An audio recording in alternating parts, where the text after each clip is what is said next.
পদত্যাগ করে দেশ ছেড়েছেন প্রধানমন্ত্রী শেখ হাসিনা। দিল্লির নিকটবর্তী হিন্দন বিমান ঘাঁটিতে অবতরণ করেছে। তার একদিনের আন্দোলনে বেশ উত্তপ্ত ছিল বাংলাদেশ। প্রধানমন্ত্রী শেখ হাসিনার পদত্যাগের দাবি হেলিকপ্টারে করে তিনি চলে যায় নিরাপদ আশ্রয়ের সন্ধানে।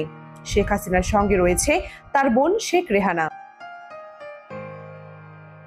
দেশ ছাড়ার আগে সেনাবাহিনীর তরফ থেকে শেখ হাসিনাকে সময় বেঁধে দেওয়া হয়েছে। মাত্র ৪৫ মিনিটের মধ্যেই তাকে দেশ ছাড়তে নির্দেশ দেওয়া হয়েছিল। তারপরই হাসিনা ইস্তফা দিয়ে তার কলিগদের সঙ্গে অশ্রু ভেজা চোখে বিদায় জানিয়ে হেলিকপ্টারে উঠে যান। যদিও তার ইচ্ছে ছিল শেষ ভাষণ দেওয়ার, তবে সেনাবাহিনী তাকে সেই সুযোগ দেয়নি।